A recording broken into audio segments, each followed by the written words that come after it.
Ya, empecemos. Antes que nada vamos a hacer una pequeña revisión de lo que hemos visto y lo que vamos a ver hoy día. Primero, proceso de diseño. Si se fijaron, por el tema de la tarea, el proceso de diseño es súper importante, pero no solo en la tarea, ya, sino que en el proyecto, en el ramo, en todo. Así que todo esto que hablamos, que es súper conceptual, comprendan que es algo que tiene una aplicación práctica, técnica muy importante. Esta es la base. O sea, si ustedes saben hacer esto, todo lo demás simplemente lo pueden sacar de los libros, pueden profundizarlo por su cuenta. Pero abordar el problema de diseño es algo que se espera que sea conocimiento plus. Después vimos lo que tenía que ver con mecanismos y potencia mecánica, de forma introductoria, obviamente. Hay cosas que ustedes deberían haber visto en los cursos anteriores de la carrera de ingeniería mecánica, de ingeniería civil. Y bueno, muchos de los componentes de transmisión de potencia mecánica los vamos a revisar en el capítulo 2, cuando veamos lo que tiene que ver con elementos de transmisión de potencia mecánica. Y ahora vamos a ver lo que tiene que ver con diseño de estructuras.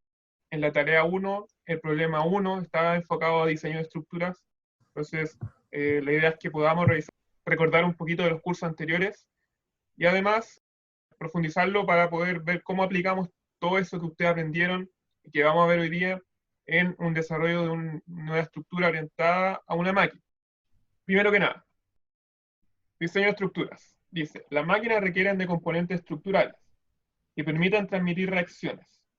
Sin embargo, a diferencia de los elementos del mecanismo, la estructura no transmite potencia mecánica. Esa es una distinción súper importante, porque cuando uno diseña un mecanismo, cuando uno diseña una estructura, los enfoques de diseño son diferentes.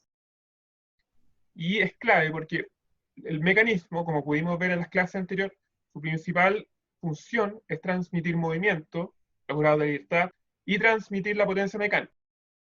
Porque la potencia mecánica es transmitir fuerza y movimiento, ¿cierto? Torque por velocidad angular o fuerza por velocidad lineal. Pero la estructura no tiene esa función, sino que su función es netamente transmitir reacciones a los puntos de apoyo. Entonces es importante que sepan que esa es una distinción es clave, porque el enfoque de diseño de la estructura es distinto a la del mecanismo. No se diseña una estructura como un mecanismo y no se diseña un mecanismo como estructura. Dice aquí, las estructuras evitan que la máquina presente movimientos no deseados, y mantiene a los elementos en la posición que les corresponde. Si la estructura no existiera, simplemente los componentes cuando la máquina empiece a funcionar saldrían disparados. La estructura es la encargada de mantener todo en su lugar. También sirven de barrera de contención para máquinas que lo requieran. Uno diseña a veces las estructuras para no solamente ser un soporte de reacciones, sino que también para evitar golpes, impactos, o para aislarlo del ambiente, una serie de funciones auxiliares que tiene la estructura más allá de transmitir reacciones entre los elementos hacia los puntos de apoyo. Diseño de estructuras en mecánica es diferente a diseño de estructuras en obras civiles. Y esa es la distinción entre estructuras orientadas a máquinas y estructuras orientadas a edificios, o el análisis que le damos nosotros al diseño estructural desde un punto de vista de ingeniería mecánica frente a lo que hacen los ingenieros estructurales. Ahora, obviamente las distinciones son tenues, ¿cierto? Porque un ingeniero estructural perfectamente se podría diseñar estructuras para mecánica. Hay una difusión ahí, uno puede especializarse en esta área, tanto por mecánica, por estructural, pero claro, nosotros no estamos formados para construir edificios, ni tampoco un ingeniero estructural está formado para diseñar turbinas, por ejemplo.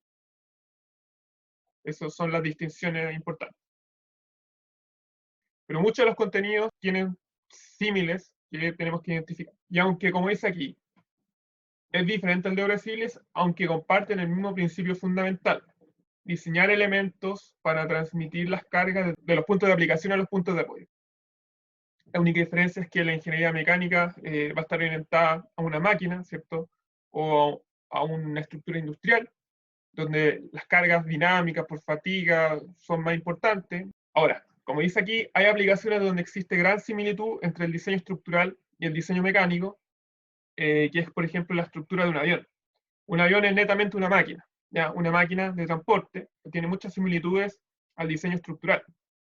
De hecho, ingenieros estructurales perfectamente pueden diseñar estructuras de aviones, pero claramente las cargas que tiene que soportar un avión son diferentes a las que tiene que soportar un edificio. Y el tipo de desempeño que tiene también. También la economía. Por ejemplo, yo no puedo hacer un avión de concreto, por ejemplo, porque simplemente no sustentaría. Sería demasiado el peso, sería poco eficiente. Hay otros enfoques de diseño o otros problemas de diseño donde uno requiere tanto los dos enfoques, como el de ingeniería estructural como tal y de ingeniería mecánica.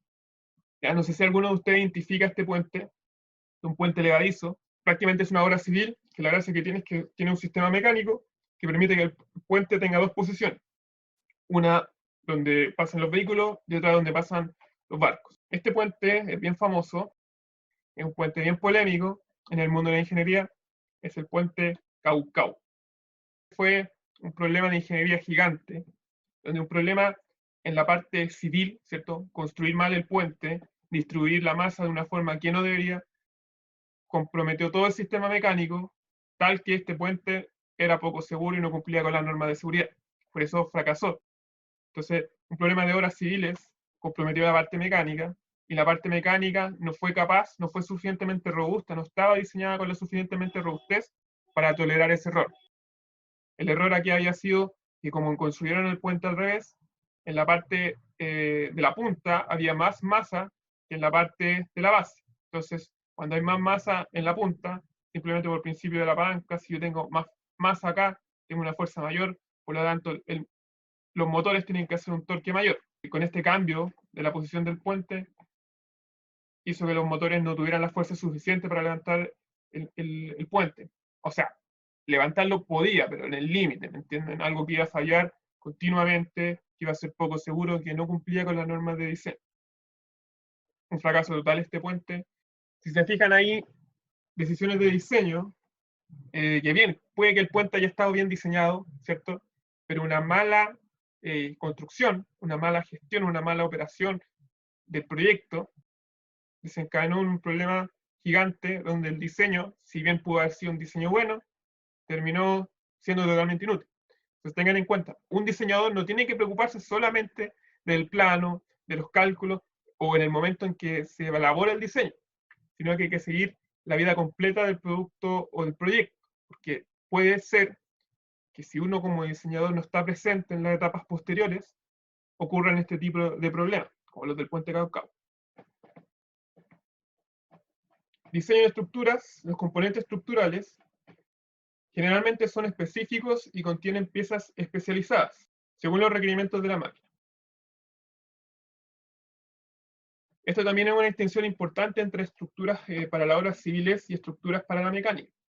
Generalmente las obras civiles utilizan de componentes estructurales componentes muy estandarizados, porque dada la magnitud de la obra, tienen que construirse a escalas, y esa escala es grande, por lo tanto la economía requiere que yo pueda optimizar el uso de materiales. Por eso, un diseño estructural tiene componentes estructurales muy estandarizados como vigas, ¿cierto? Vigas están estandarizadas, los concretos, la forma de hacer vigas con concreto, los marcos, todo ese tipo de cosas. En cambio, en la mecánica, por ejemplo, si yo quiero diseñar una estructura para avión, muchas veces todas estas vigas son específicas para el avión, ¿ya? Perfiles específicos, forma específica, que sea curvada, el material, todo ese tipo de cosas, las uniones. Entonces, no solamente eso, por ejemplo, en el caso del motor, este motorcito que yo siempre le he mostrado como ejemplo de estructura, ese es un componente estructural, y si se fijan, no es un componente estructural convencional que está hecho de vigas. Para máquinas, los componentes estructurales son especializados y contienen piezas que muchas veces no son estandarizadas, que dependen de los requerimientos de la máquina. Bueno, dependiendo de la aplicación, los componentes estructurales pueden estar sometidos a condiciones que pueden ser críticas para el diseño. En máquinas podemos ver que los componentes estructurales están sometidos a vibraciones, tema muy importante en el diseño de máquinas, de estructuras para máquinas y de componentes mecánicos, no solamente de estructuras, también de mecanismos, altas temperaturas, por ejemplo en el caso de los motores, impactos, también en el caso de los motores, requerimientos de alta precisión, importante, porque ustedes ya se han dado cuenta que en el mundo de la mecánica trabajamos mucho con la tolerancia, ¿cierto? Mecanismos que requieren tolerancias para distintas aplicaciones. En el mundo de las obras civiles las tolerancias son mucho mayores. Por ejemplo, se puede tolerar 1 centímetro de falla o 5 milímetros. Y eso todavía en el mundo estructural puede ser aceptable, está dentro del rango de las tolerancias. Sin embargo, en la mecánica, si tuviéramos una tolerancia de 5 milímetros o 1 centímetro, ya es mucho por una máquina de alta precisión, demasiado, excesivo. Otro tipo de situaciones complejas para el diseño de estructura, para la mecánica, son los estados transientes. Máquinas dinámicas que tienen componentes estructurales que se mueven, que presentan aceleraciones, que tienen inercias relevantes para el diseño. Y esos estados transientes generan cargas mayores en los componentes estructurales que tienen que ser modelados con esa complejidad.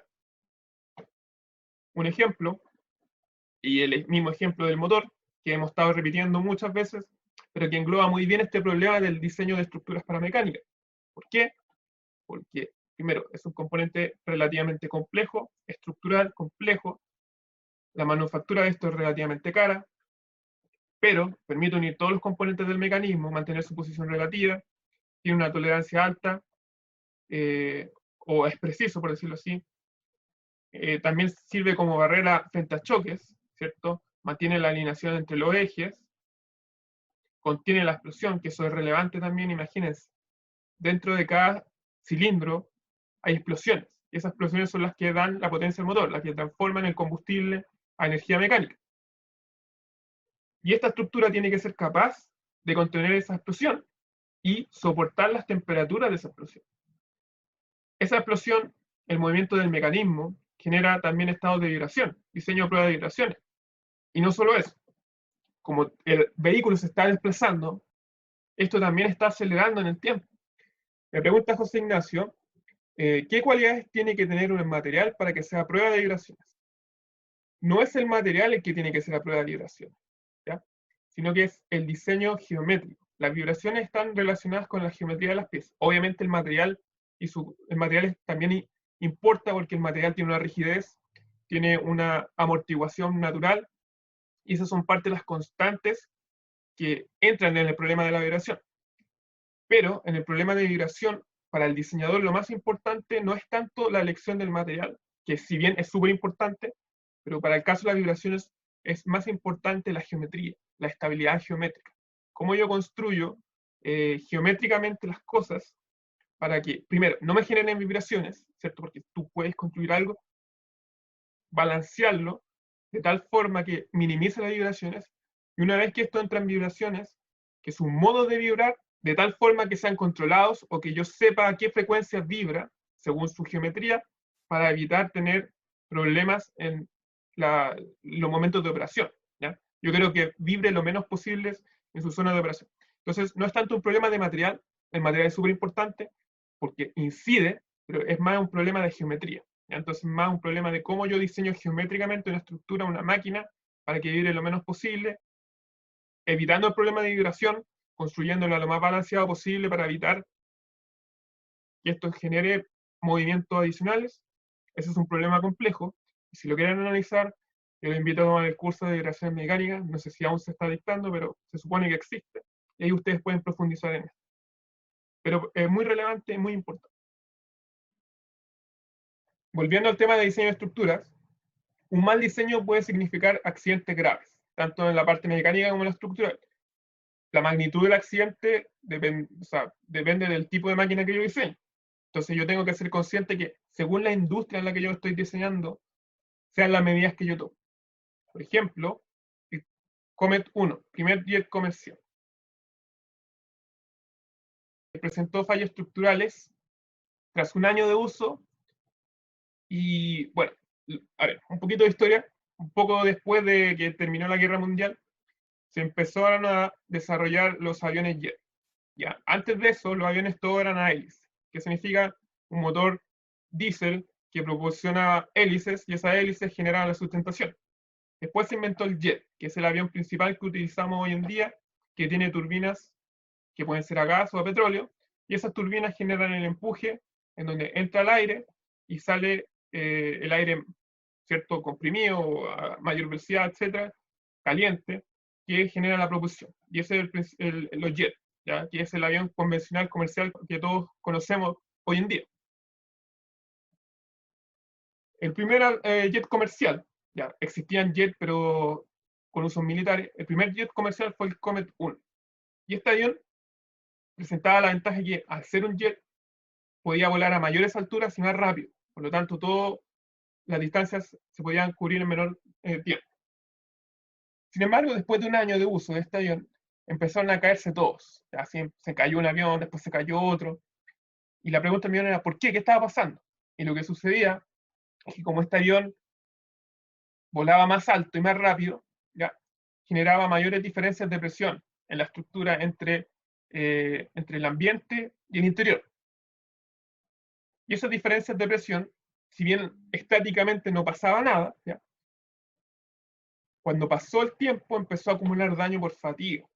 Y ese daño por fatiga finalmente desencadenó una fractura en pleno vuelo. Entonces muchos de estos aviones se caían volando, no consideraba fatiga.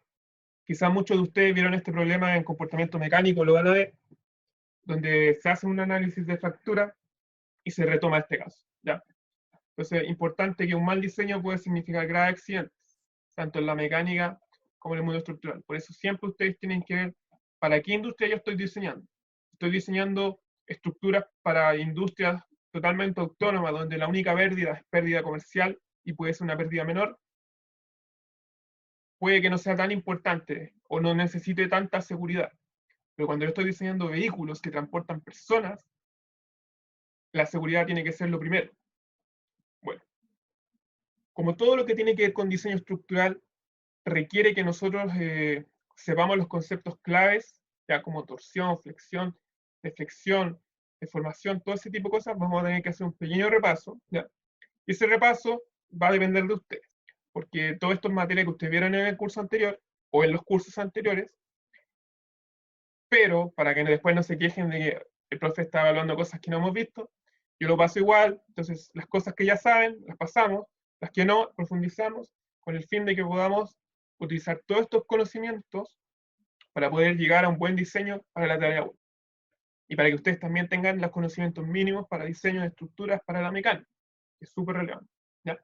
Entonces, vamos a hacer una revisión de los conceptos de mecánica de materiales y diseño de vías. Así que aquí les voy a pedir que intenten recordar un poquito. Y me gustaría hacer una pregunta. Dado que ustedes son ingenieros mecánicos y han tomado muchos cursos de esto, una pregunta importante que yo siempre le hago a mis estudiantes: ¿por qué es importante conocer el estado de tensiones y deformaciones en diseño de máquinas o en diseño mecánico? ¿Por qué es importante? Me dice Pablo, para saber cuándo entra en deformación plástica o falla. Claro, esa puede ser una buena justificación de por qué es importante calcular las deformaciones o el estado de tensiones. ¿Alguien más? Misael dice, para saber si nuestro diseño cumple con los requerimientos. Ahí ya bajamos a un nivel más conceptual, claro. Porque claro, cuando hablamos de deformación plástica falla, estamos en un aspecto más técnico, y cuando hablamos si cumple o no los requerimientos, estamos hablando ya netamente de si algo funciona o no funciona, claro. Ya, Nicolás Pedersen dice, ver los rangos de uso de las máquinas. Ya, claro. Como hablamos de las curvas de diseño, ¿cierto? Las curvas de diseño nos definen más o menos los rangos de uso de la máquina, y si yo sé cuánto resiste la máquina, puedo determinar cuál va a ser su uso. Claro, ¿qué más? Felipe Molinos dice, distintos materiales se comportan de forma distinta dependiendo de si están en tensión o en compresión. Claro, pero eso nos dice por qué es importante. Claro, porque podríamos relacionarlo en el sentido de que, bueno, si yo sé la deformación y tensión en un cuerpo, puedo elegir material, que también es parte del proceso de diseño. Exacto, puede ser. ¿Alguna idea más? ¿Comentario más? Felipe Bustos dice, para estar dentro de las normas. Ah, claro, eso es importante también porque hay normas de diseño, sobre todo en la parte más estructural, que restringen la deformación y la extensión a cierto rango. Y si uno no cumple esos rangos, su máquina no puede ser aprobada.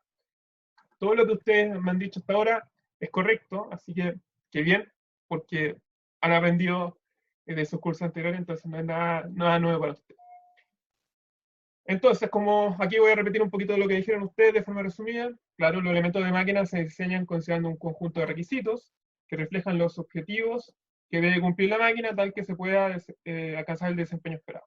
que es justamente lo que ustedes dijeron, ahora de una forma más resumida y más, no sé, concreta. Independiente de su aplicación, las máquinas deben ser capaces de resistir las condiciones de uso sin comprometer su funcionalidad. ¿Ya? Esto es importante, ¿ya? Que tiene que ver un poquito con lo que dijo su compañero, primero de la deformación plástica falla, porque eso me va a decir si compromete o no su funcionalidad y si cumple o no, o sea, si resiste o no las condiciones de uso. ¿Ya? Rangos de operación de máquina, todo eso está incorporado en esta frase. Una frase como que resume todo. Por lo tanto, sus elementos tendrán que satisfacer requisitos de resistencia mecánica para poder soportar adecuadamente las cargas. Importante. Todos los diseños que ustedes hagan, todos los diseños que comprometan materiales físicos, tienen que cumplir requisitos de resistencia mecánica o resistencia estructural. ¿Ya? Si no los cumplen, su máquina se va a romper.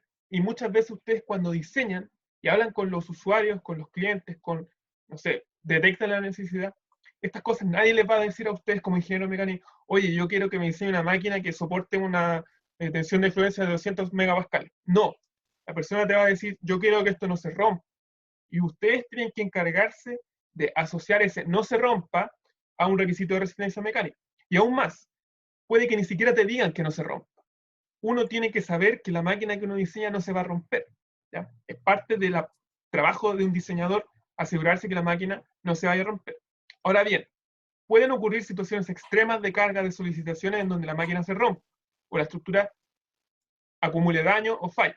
Y yo tengo que analizar esos estados para saber primero bajo qué condiciones mi máquina o mi estructura va a fallar y si falla, dónde va a fallar y cómo puedo evitar que la falla sea catastrófica, cosa que sea una falla controlada, parte de la ingeniería.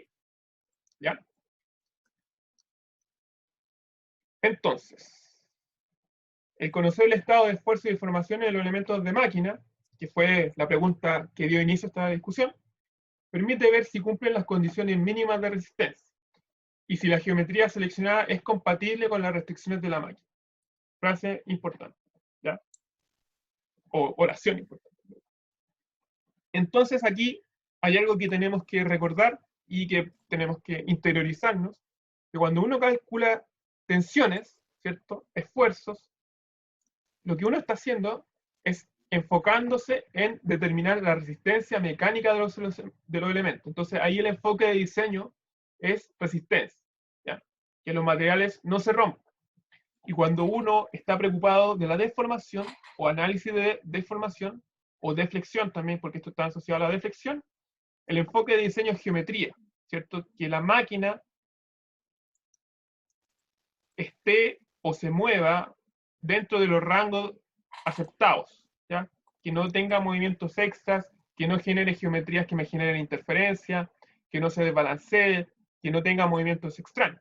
Entonces, si bien estas dos están relacionadas, y están relacionadas por ejemplo, en el caso elástico, por la ley de Hooke, ¿ya?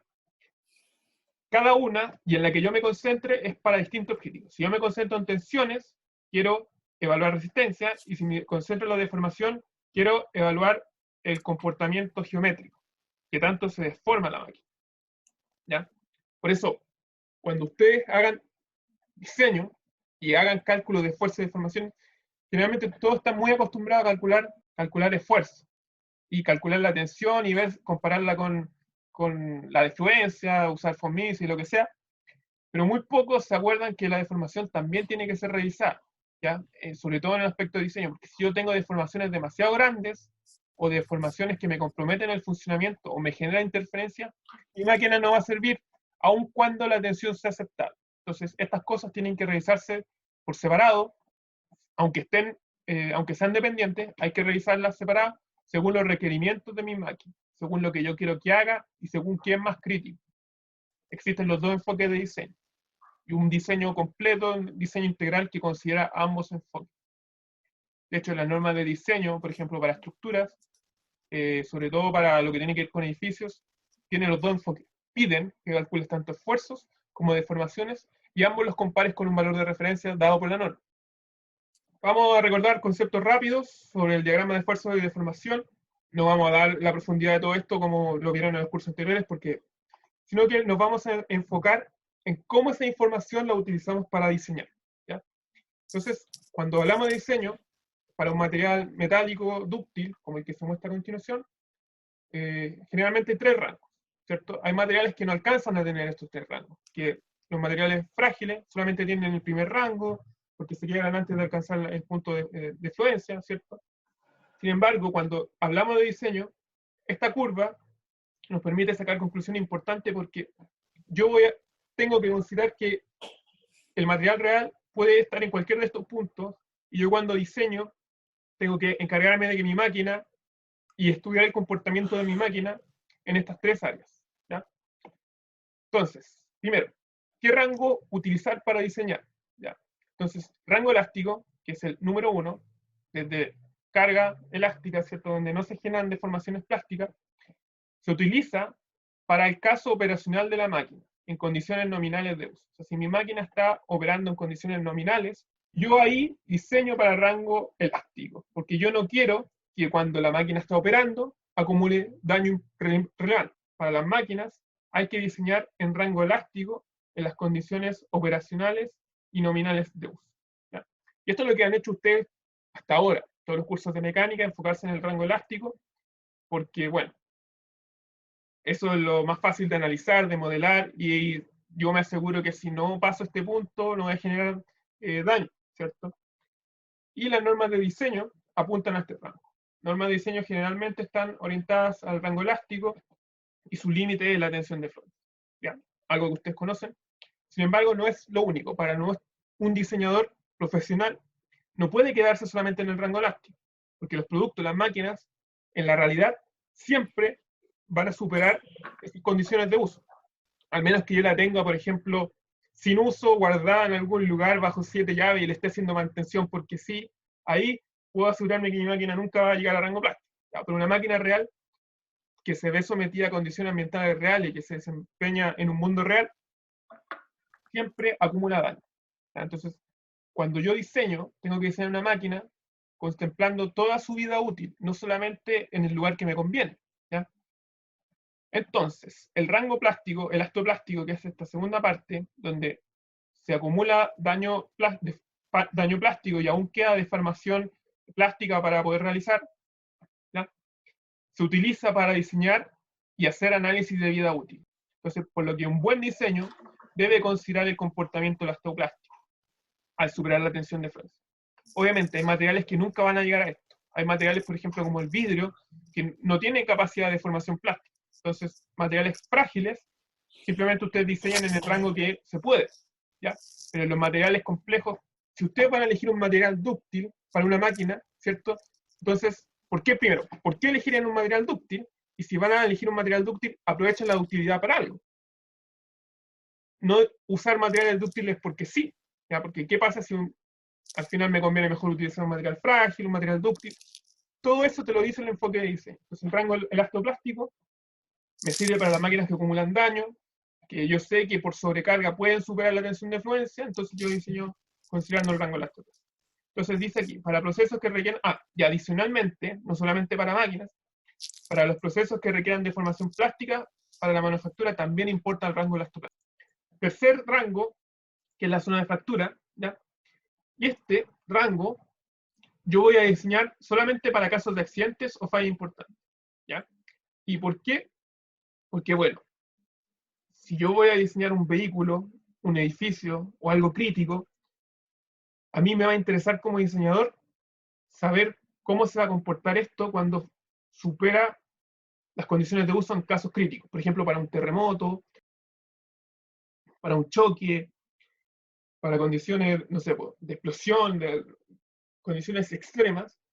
A mí me interesa diseñar de tal forma de que la máquina se rompa de la forma menos catastrófica posible, o incluso que se rompa un fusible mecánico que me avise antes, o que desconecte toda la máquina para que no se rompa algo más crucial. Al igual que un fusible eléctrico, se pueden colocar fusibles mecánicos que se rompan para no comprometer las partes importantes de una máquina. Entonces, si yo como diseñador considero los tres rangos, puedo considerar el caso de operación, ¿cierto? La vida útil, ¿ya? Y los accidentes. Entonces, un buen diseñador mecánico no diseña para rango elástico nomás, sino que su máquina la analiza en todos los rangos posibles. Y esto, ¿cómo yo sé? Por los escenarios de diseño. Nosotros hablamos de los escenarios de diseño, ¿se acuerdan? En la clase de procesos de diseño. Hablamos de los escenarios de diseño. Entonces, cuando ustedes definen escenarios de diseño, implícitamente están definiendo a qué rango van a apuntar. ¿Qué ejemplo hay de fusibles mecánicos? Por ejemplo, clásico pernos, ¿ya? Pernos de fusible, que son pernos que conectan dos componentes sensibles, y uno de esos pernos generalmente está diseñado para que sea el componente más crítico, cosa que cuando las cargas exceden cierto valor, los pernos se cortan y evitan la transmisión de potencia mecánica de un componente a otro. Existen muchas soluciones de fusibles mecánicos, por decirlo así, porque cada diseñador puede diseñar una pieza especial para su propia máquina, pero lo más clásico es un perno o un pasador, donde ese perno pasador cede bajo cierta carga, se corta, y eso genera finalmente que se interrumpa la transmisión de potencia mecánica. Pero puede ser cualquier pieza, puede ser una chaveta, puede ser... Lo importante es que sea una pieza donde yo tenga control, una pieza que no me genere daño y que yo diseñe de tal forma de que cuando se corte el perno quede restringido, que no salga nada más disparado, que simplemente me corte la transmisión de potencia.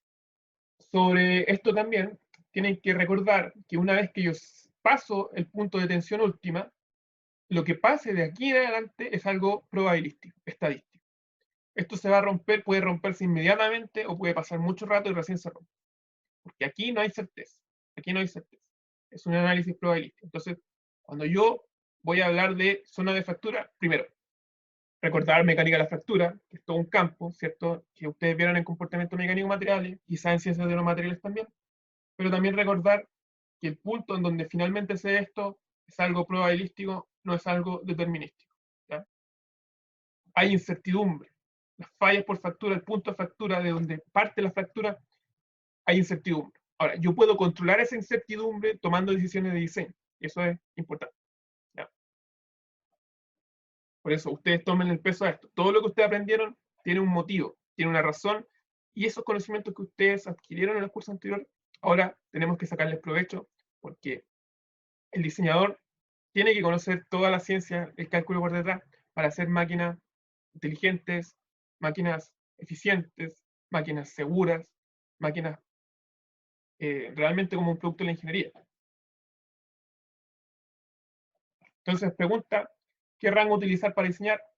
Una máquina comercial bien diseñada requiere analizar el comportamiento de sus elementos mecánicos y estructurales, tanto en rango elástico como elastoplástico, con el fin de poder predecir la falla, de tomar decisiones de diseño y gestionar en caso de accidente. Tomar decisiones de diseño, importante. ¿ya? Eso es el motivo de todo lo que hemos aprendido en conocimientos técnicos, a fin de cuentas, sirven para que ustedes puedan tomar decisiones de diseño. Entre más conocimiento yo tenga, mejores decisiones de diseño voy a tomar. Así que tenganlo presente. Bueno, existen diferentes métodos de análisis.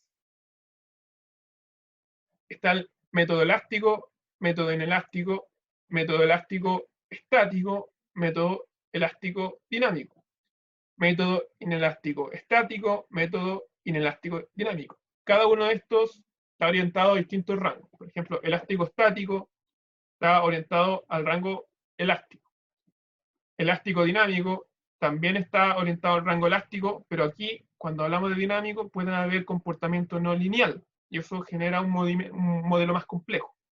En el caso de inelástico, es cuando yo ya tengo un modelo que no es elástico, ¿ya?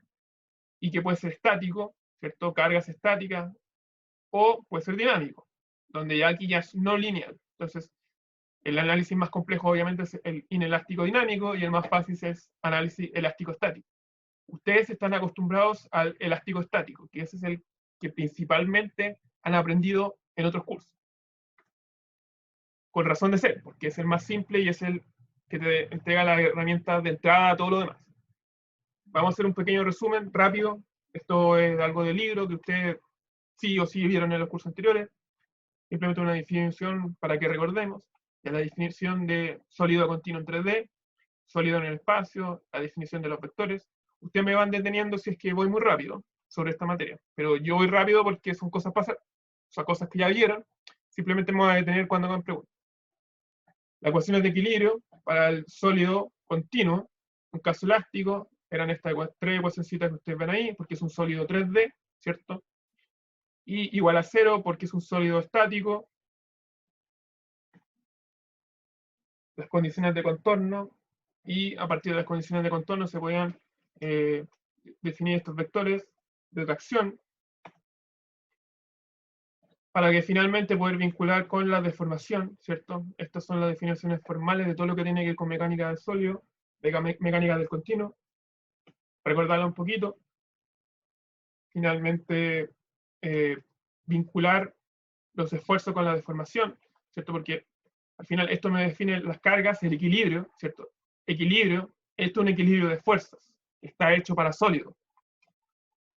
Mientras que estos que están acá son condiciones cinemáticas, que tienen que ver con la geometría del cuerpo. Y yo puedo vincular esfuerzos con deformaciones, ¿cierto? A partir de esta ecuación, donde están vinculados con el tensor de constantes elásticas, ¿ya? Esta es la ley de Hooke, caso elástico estático, y es algo que ustedes ya deberían recordar, donde vinculaban con esta matriz. Y esta matriz dependía del material. Ese material, si es isotrópico, metal, ¿ya? Era esta, que era la que ustedes conocían, y que dependía. Había materiales autotrópicos, donde estaban cambiando materiales compuestos, donde yo tenía que evaluar cuál era la C en cada caso. Entonces yo, según el material que tenga, reemplazo esta constante de acá, para el caso elástico. En el caso inelástico esto no aplica.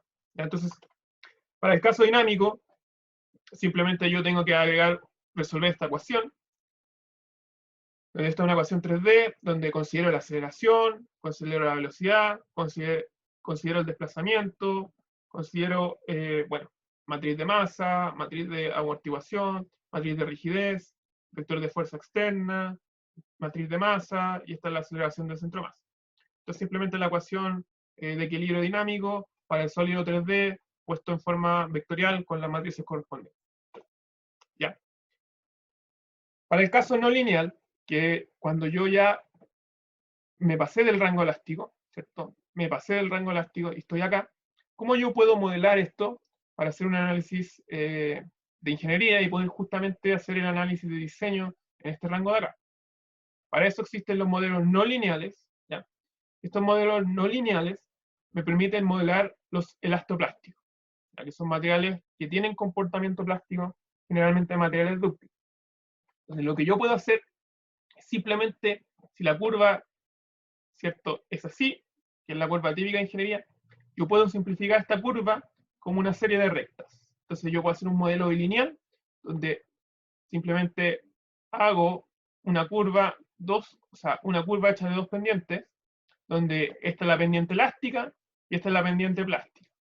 Y así puedo modelar de la misma forma que el caso elástico, simplemente que considerando otro módulo para el caso plástico. Pero siguiendo la pendiente de aquí, yo puedo calcular cuál es la deformación plástica que se genera, ¿cierto? Pero este modelo bilineal me permite a mí, a partir de dos rectas lineales, poder modelar el astroplástico.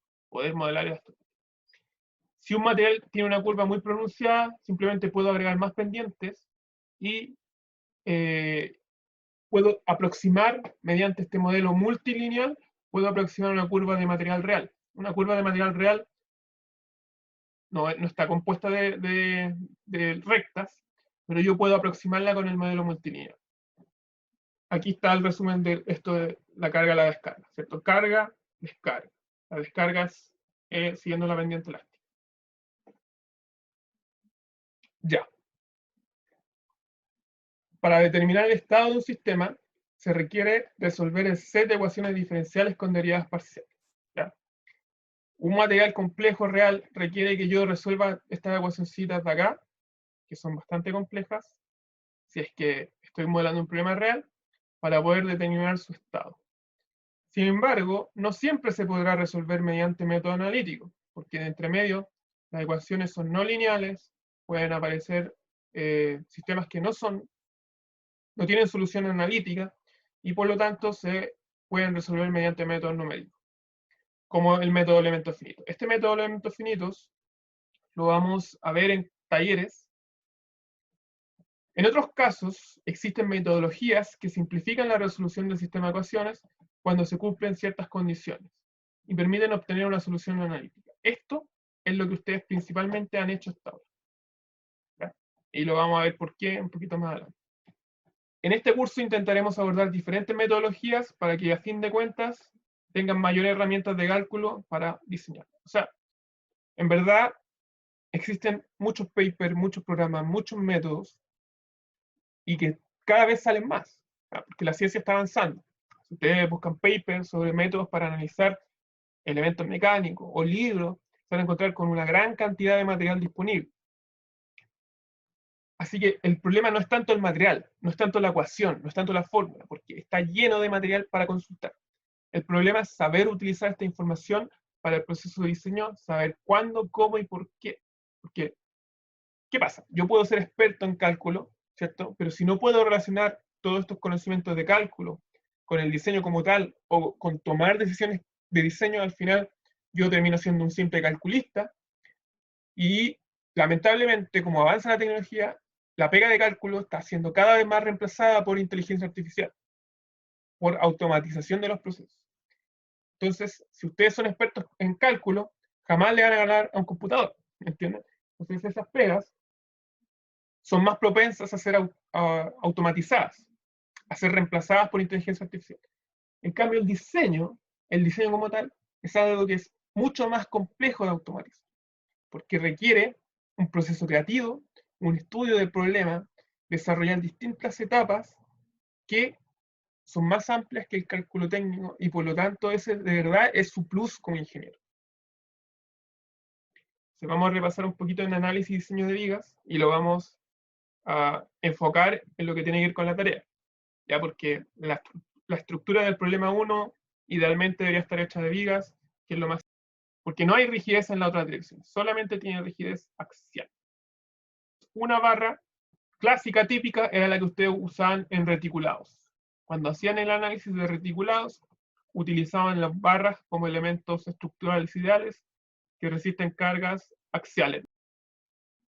Las vigas, a diferencia de las barras, son elementos estructurales que presentan rigidez en más direcciones, ¿ya? Y están diseñadas principalmente para cargas laterales. Entonces, si la barra está hecha para compresión y tracción, la viga está diseñada para cargas laterales. Ahora, obviamente una viga también resiste y por lo mismo, como resiste compresión, tracción y cargas laterales, la viga sí tiene rigidez en toda su dirección. Tiene rigidez axial, tiene rigidez tangencial, tiene rigidez torsional, tiene rigidez flexional, entonces tiene los distintos componentes de la matriz de rigidez.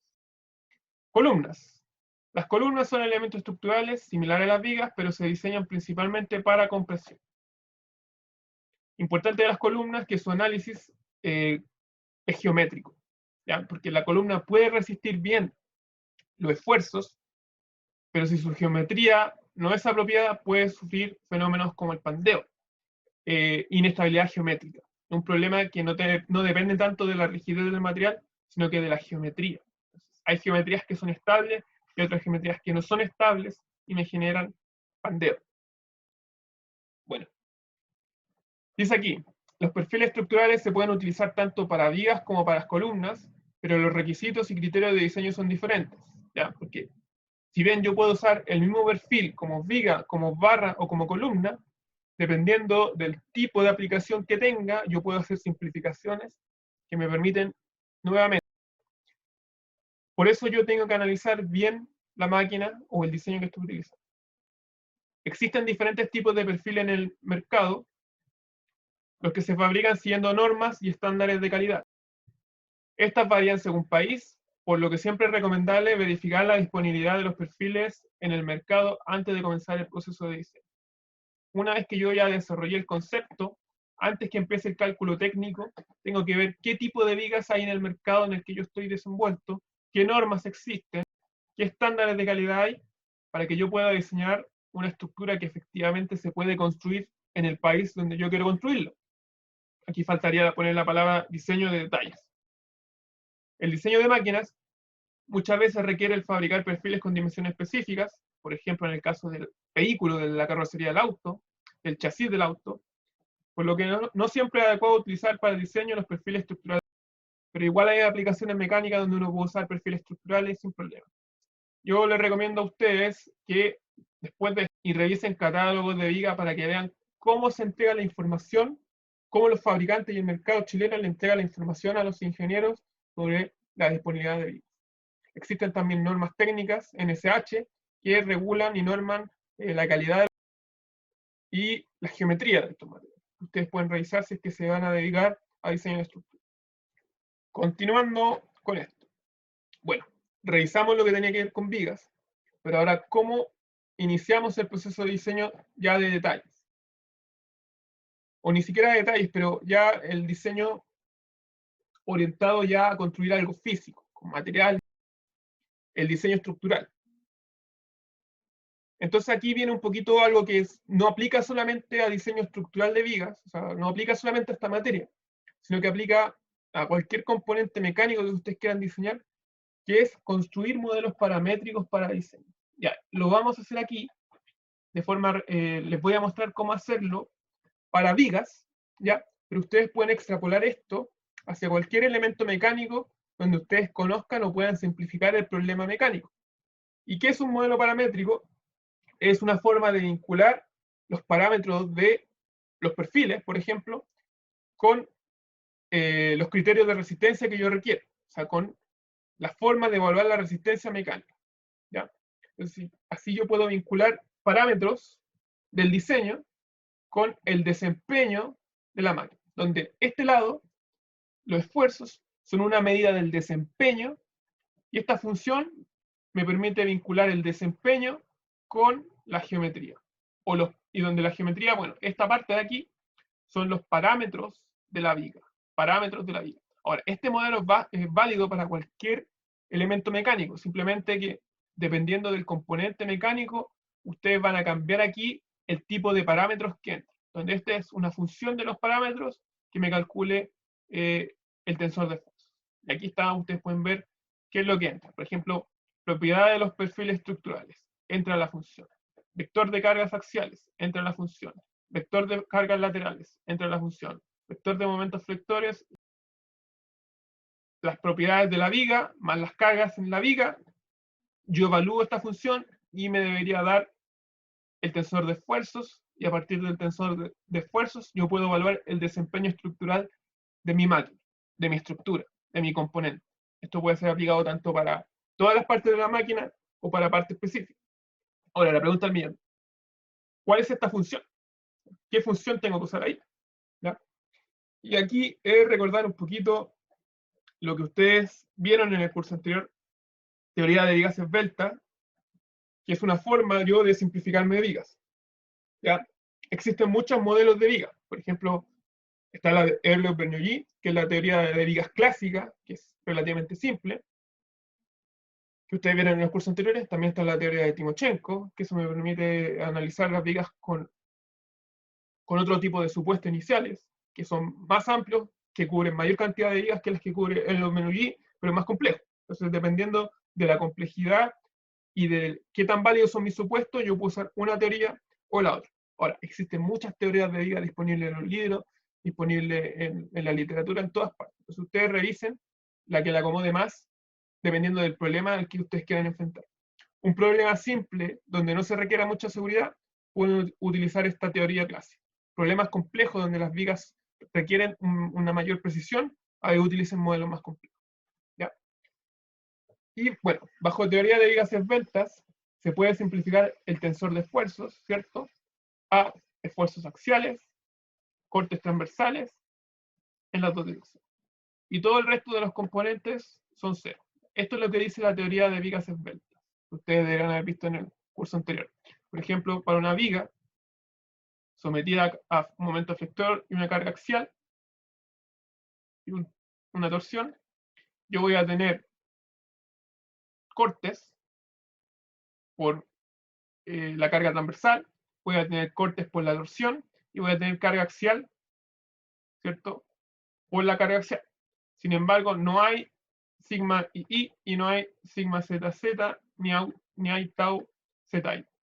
Eso es lo que me dice la teoría de viga esbelta. Que para una viga esbelta, donde esbelto está definido como cierta relación entre el ancho y el largo, se puede hacer esta simplificación. Y esta simplificación me permite hacer cálculos mucho más fácil, mucho más rápido. Y aquí un poquito de recordar los cursos anteriores de cómo se construye esta fórmula de la carga axial. ¿Ya? Aquí se acuerdan que si yo tengo una carga axial en X, el momento en Y,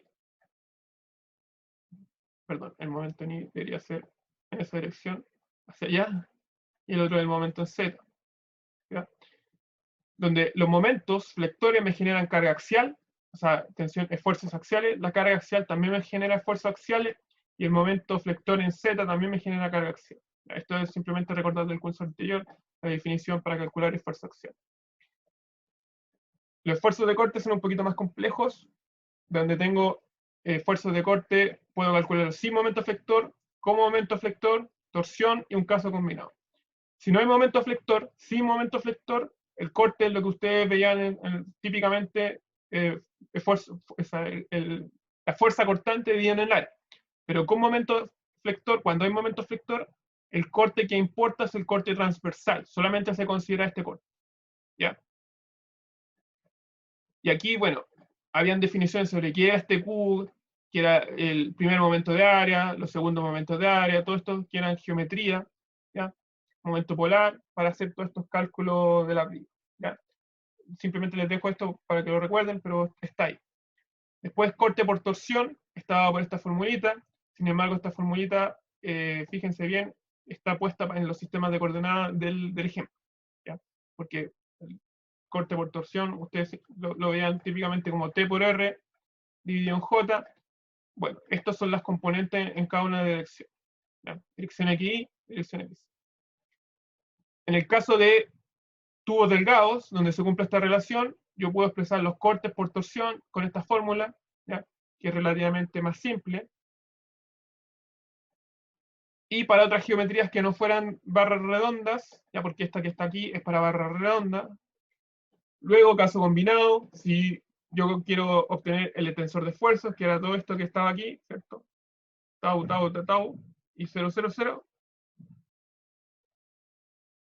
Simplemente el sigma lo saco de aquí, de esta ecuación que está aquí, los tau de aquí y tau de acá, y voy rellenando la ecuación. Con eso ya tengo todo, ya porque tengo estos son simétricos, y con esto ya puedo construir mi gran paramétrico que me vincula, si se fijan, los esfuerzos, que es lo que yo quiero saber para evaluar el desempeño, con las cargas y la geometría del perfil estructural. Todas esas ecuaciones que ustedes vieron en los cursos anteriores tienen como objetivo ahora un enfoque de diseño para poder vincular los parámetros con las cargas. Entonces aquí acordarse cómo distribuyen el esfuerzo, dónde están los puntos más críticos, ¿cierto? Porque fíjense que estas ecuaciones dependen de X, Y, Z, X, Y, Z, X, Y, Z, X, Z. Entonces estas ecuaciones dependen de la coordenada, la distribución de esfuerzo tiene una forma tal que, por ejemplo, para el caso la flexión es máxima en lo extremo, mínimo en el centro, y para el corte transversal es máximo en el centro y mínimo en lo extremo. Para la torsión también es máximo en lo extremo y mínimo en el centro. Bueno, y con esto yo puedo construir estas ecuacioncitas, y estas ecuacioncitas las puedo meter justamente al tensor, y esto es lo que se conoce como un campo de tensiones porque me permite describir el estado de tensiones.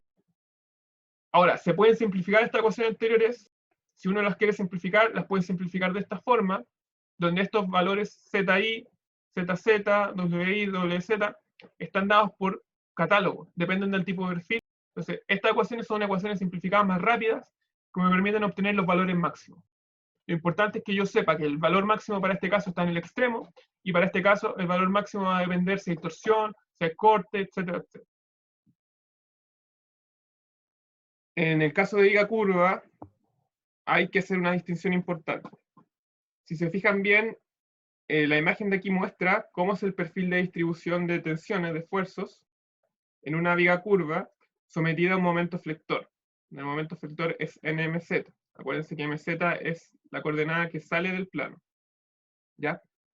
Si se fijan, el centroide, que es el centro geométrico, o el eje geométrico, está dado por esta curva, esta línea.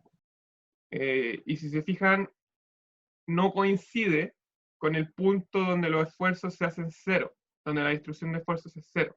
A diferencia de una viga recta, porque en la viga recta el centro geométrico, que es el eje geométrico, coincide con el eje neutro. Si se acuerdan, vamos a revisar hacia atrás. Aquí está la distribución de esfuerzos para una viga recta. En el caso de la viga recta, los esfuerzos por flexión son mínimos en el centro, ¿cierto?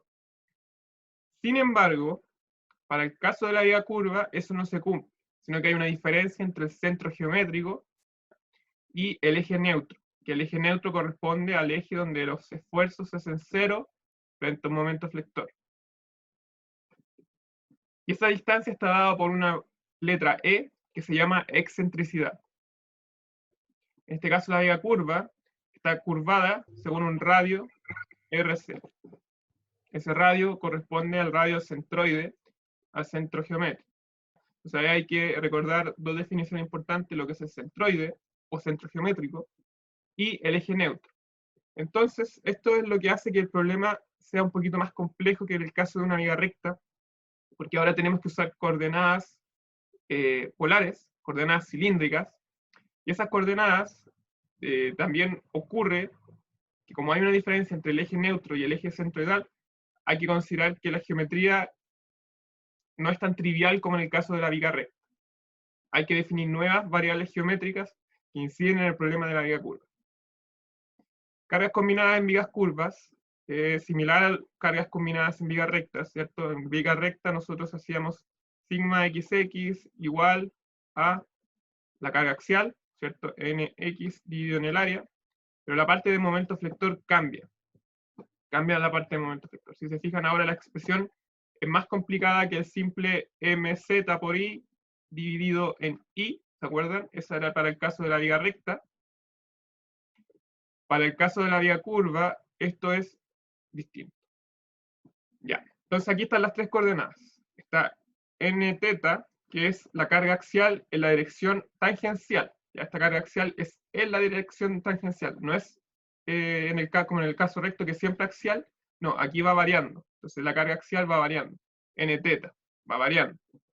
Mz es el momento flector en la dirección z, como está ahí, y mr es el momento flector en la dirección del radio. Si este es el radio, la dirección radial, el momento mr va en esa dirección.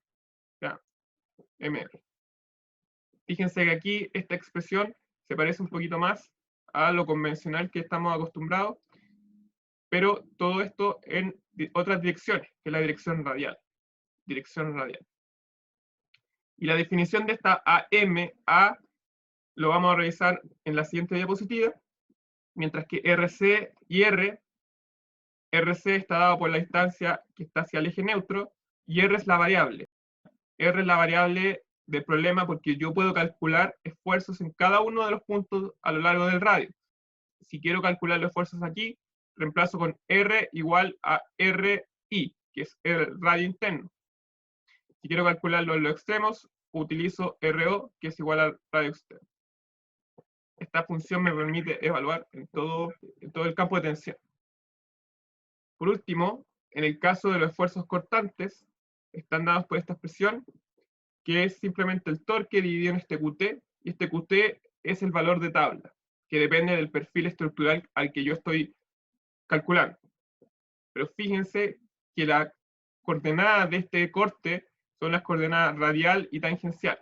Por lo tanto, si yo quiero calcular el equivalente en las coordenadas XX, en las coordenadas, perdón, X, Y y Z, tengo que hacer una transformación. Tengo que transformar estas coordenadas que son polares, las tengo que transformar a cartesiana. Ustedes ahí deberían recordar de sus cursos anteriores cómo hacer la transformación de coordenadas. De la misma forma que en el caso recto existen distintos modelos para modelar vigas curvas. Aquí podemos ver distintas formas de calcular el esfuerzo axial según el tipo de modelo. Distintos autores proponen distintas formas de calcular esfuerzos axiales para las vigas curvas. En el caso de las vigas rectas pasa algo similar. Distintos autores proponen distintos modelos y algunos modelos son más precisos que otros. Aproximan mejor la realidad. En este caso, ustedes pueden elegir qué modelo les acomoda más a partir de la información que tienen o de el que quieran implementar. Si quieren profundizar sobre los límites de estos modelos y sobre qué tanta precisión tienen, les recomiendo buscarlos por la referencia. O sea, ir por este nombre, modelo de vigas curvas de Winkelbeck, por ejemplo, y buscar su paper para ver cuáles son las limitaciones del modelo. Yo aquí se los presento para que sepan que estos existen y que ustedes pueden utilizar cualquiera de estos para hacer los cálculos.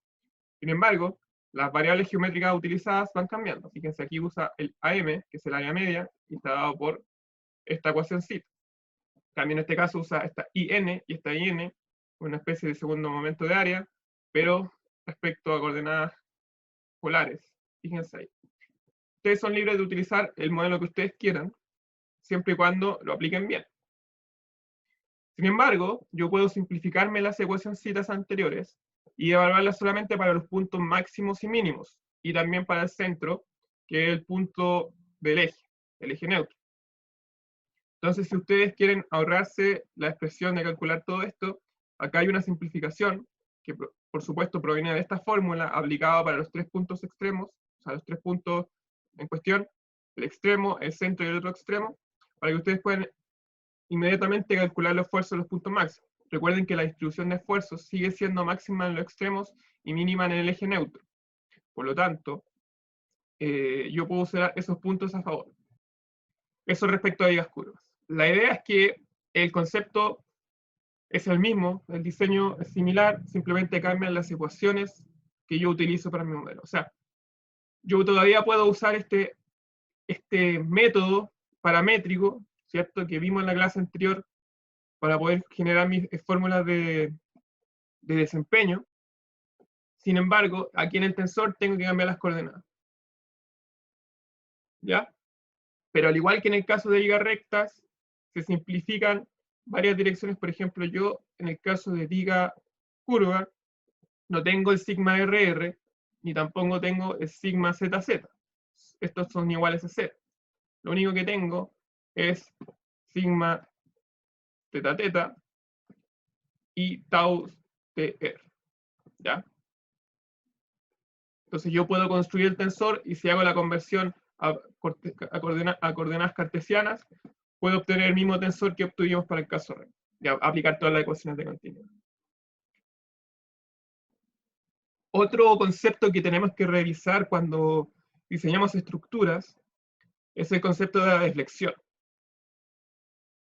Hasta ahora hemos recordado cómo calcular esfuerzos principalmente y profundizamos en teoría de vigas esbeltas. De esta forma se puede determinar si un diseño resiste adecuadamente las cargas a las que se ha sometido. O sea, todo lo que hicimos hasta ahora es para calcular esfuerzos y por lo tanto son criterios de resistencia mecánica. Sin embargo, también requeremos verificar las deflexiones de los componentes, que aquí viene por la parte geométrica. Ahora analizar la parte geométrica, para evitar desalineamiento o interferencias indeseadas, tal que se pueda asegurar una precisión. Además, lo importante de calcular deflexiones es que supongan, en el caso que yo tengo una viga, ¿ya? Yo tengo una viga recta, que voy a dejar aquí, y la someto a una carga, ¿ya? Esta viga se va a deflectar, ¿cierto? Va a deflectarse.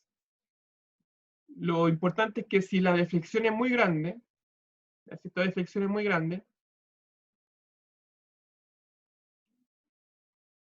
sucede que ya no es una viga recta, pasó a ser una viga curva. La carga sigue siendo aplicada en el extremo, pero deja de ser una viga recta, pasa a ser una viga curvada. Entonces, si la deflexión es muy grande, ya no me sirve el modelo original con el que yo analicé la viga, que fue el modelo de viga convencional de viga recta, que fue lo que vimos en la clase anterior. Yo tengo que asegurarme que la deflexión esté dentro de un rango aceptable para yo poder aplicar el modelo de viga recta apropiadamente.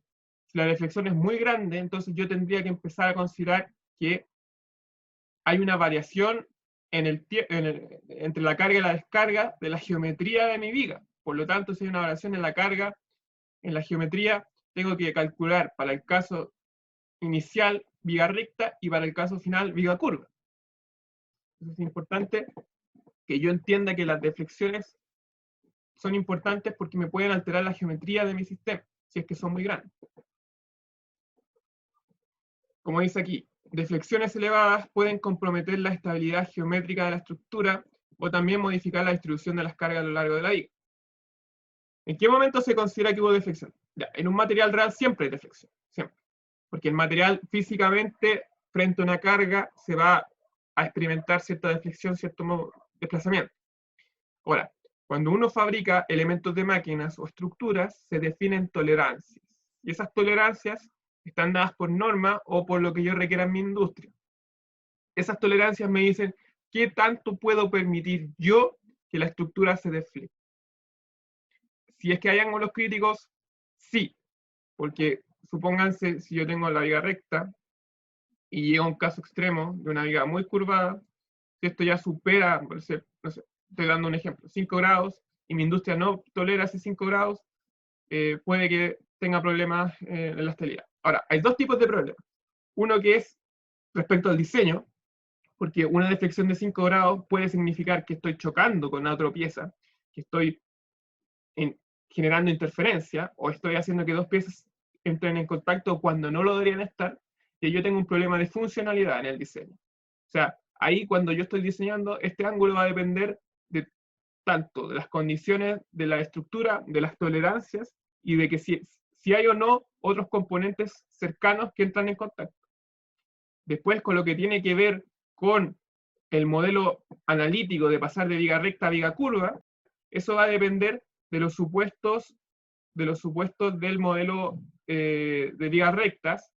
Esa teoría de Euler-Bernoulli dice que tienen que haber pequeñas deformaciones, o sea, pequeños desplazamientos. Por lo tanto, están asumiendo el típico caso de seno de x que se aproxima a x, ¿se acuerdan? Entonces, pequeños desplazamientos es lo que se asume. Y cuando yo hago pequeños desplazamientos, hay cierto rango en lo que puedo asumir eso. Entonces, si ustedes se dan cuenta que ya no se cumple la condición de pequeños desplazamientos, significa que ya no pueden modelarlo como viga recta. Entonces, hay dos formas de analizar cuál es el ángulo crítico. Primero, me incide en el diseño, existe interferencia, me compromete la funcionalidad. Y segundo, es válido mi modelo analítico de viga recta, dada la premisa de los pequeños desplazamientos. Si se cumple la premisa de los pequeños desplazamientos, que uno lo puede calcular a partir de la geometría, ¿cierto? Puede calcular el ángulo, puede calcular el seno del ángulo para ver si aproxima bien, con cierta tasa de error, entonces puedo yo seguir aplicando teoría de viga recta. Ahora, si me doy cuenta que se sale de la premisa de pequeños desplazamientos, ahí ya no puedo utilizar viga recta y tengo que modelarla de una forma más compleja. La deflexión es el desplazamiento o giro que experimenta un elemento mecánico, producto de las cargas a las que se ve sometido. Es importante no confundir deflexión con deformación. Ya, la deformación es unitaria, es adimensional, mientras que la deflexión tiene unidades. La deflexión se mide en milímetros, por ejemplo, es una unidad de longitud para el caso del desplazamiento, y se mide en ángulos para el caso de giro. ¿Ya? Ángulo y longitud, deflexión, tiene unidades. La deformación es unitaria, no tiene unidades. Por lo tanto, deben ser considerados los criterios de diseño. Criterios de diseño, recuerden estas palabras importantes. Un diseño por esfuerzos y un diseño por deflexión. Existen diferentes metodologías para el cálculo de deflexiones. Esta es la integración de las ecuaciones de equilibrio, la debieron haber visto en el curso anterior, o en los cursos anteriores. Yo creo que muchos de ustedes ya calcularon deflexiones, lo vamos a revisar, pero es algo que debieron haber hecho. Método basado en la energía de deformación, que es lo que vamos a ver hoy día brevemente, y otros métodos basados en el principio de trabajos virtuales, que estos son los más útiles porque son utilizados por los software de cálculo estructural y de elementos finitos. ¿En qué consisten estos métodos? Los vamos a recordar de a poco. En los cursos anteriores vamos a recordar un poquito el típico caso del resorte, que fue llegado a viga, de una deflexión simple de una barra, donde yo aplico una fuerza, y esa fuerza está es igual a la rigidez, esta constante elástica, por la deflexión. Típico F es igual a menos K por delta X para el caso de resorte, que ustedes se acordan. Pero esto no solamente es para resortes, para cualquier material elástico sometido a una carga axial, como el que se muestra en la figura. Entonces, esta K la conocíamos como constante elástica, pero ahora que lo estamos viendo de una forma más profesional, esta K se llama rigidez axial de la barra. ¿Qué tan rígida es axialmente? Y este delta X pasa a ser la deflexión de la barra, y esta constante elástica, que ahora se llama rigidez axial de la barra, depende de la geometría de la barra, del material de la barra, dado que depende del A, el área transversal, L, el largo de la barra, y E, que es el módulo elástico, y esto vincula material, y estas dos variables son geométricas. Si se fijan, yo como diseñador, con el material solo puedo controlar un parámetro, pero con la geometría puedo controlar dos parámetros. Entonces tengan en cuenta que cuando yo diseño, a veces, ¿qué conviene más? ¿Cambiar el material para conservar la geometría? ¿O cambiar la geometría para conservar el material, donde conservar el material tiene que ver un poquito con el costo? Hay materiales más caros, materiales más baratos, y la geometría tiene que ver un poquito con mis requerimientos de diseño, con lo que yo quiero hacer con mi viga. Si la barra circular y maciza, se puede determinar el giro de la siguiente forma, donde yo aplico una torsión respecto al eje, y al igual que el modelo de resorte, se puede hacer un modelo de resorte torsional, donde yo tengo torsión, es igual hasta acá, donde esta es la rigidez torsional, ahora no es axial, es torsional de la barra, y en vez de deflexión lineal, se utiliza el ángulo de giro. De la misma forma, esta rigidez torsional se puede expresar como el módulo de corte por el segundo momento de área polar, dividido en el largo. Quizás ustedes ya vieron esta expresión, sobre todo para lo que tenía que ver con cálculo de ejes, para calcular el giro en el eje. Pero todo viene del mismo principio. Ahora, ¿cómo sería la deflexión para una viga recta en flexión? Con momento flector. Ya. Y ahí viene esta expresión que es un poquito más compleja.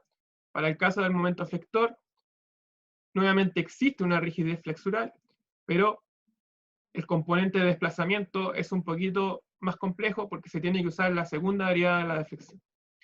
Viga recta, por si acaso. Esto aplica para viga recta, ¿ya? Solo para viga recta. ¿Por qué? Porque esta deriva respecto a las direcciones de la viga recta. Y aquí viene el método de integrar las ecuaciones de equilibrio, ¿ya? Porque a partir de estas expresiones que vimos anteriormente, yo puedo hacer un set de ecuaciones, que estas ecuaciones ustedes las deberían haber visto. Por favor, díganme por chat si es que la vieron o no. Y es simplemente lo que dice es que si la deflexión es una función de x, ¿cierto? El giro es la derivada de esa deflexión en x, el momento dividido en a, que tiene que ver con arreglar esta ecuación de aquí, es simplemente esto. Ah, ya la vieron, perfecto. Entonces, este método ya lo conocen, no es algo nuevo. Si yo quiero determinar la deflexión final, tenía que integrar en el dominio de la barra, y con eso podía llegar a la expresión que yo deseaba. Otros métodos para determinar deflexiones se basan en la energía de deformación, ¿ya? Y la energía de deformación está dada por esta expresión, que es integrar en el volumen del cuerpo la energía por unidad de volumen, y esa energía por unidad de volumen es la energía de distorsión, que está dada por integrar en el campo de deformaciones.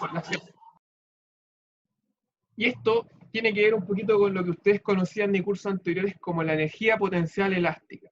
La energía potencial elástica que ustedes ven en cursos anteriores, que era esta U por un medio de kx cuadrado, ¿ya?